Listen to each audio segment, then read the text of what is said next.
For today's video natin mga kaidol ay ngayong araw na to ay magpapalupot nga pala kami ng pipino.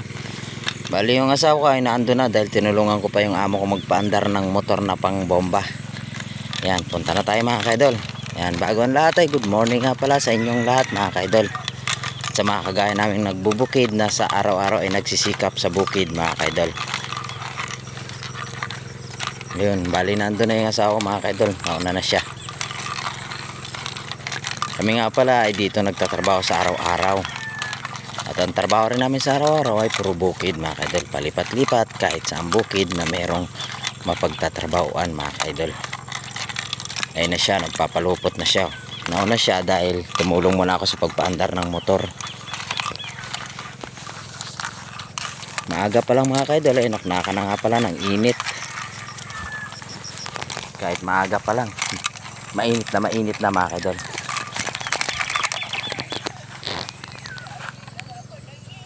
Yan, hanggang dito na lang muna mga kaidol dahil magtatrabaho na kami. Abangan nyo na lang iba pa natin next na video dito sa ating trabahong bukid. Yan, sa mga manonood naman natin mga trabaho, sana ay meron kayo natutunan sa araw-araw na trabaho namin dito sa bukid mga kaidol. Thank you na lang sa inyong lahat.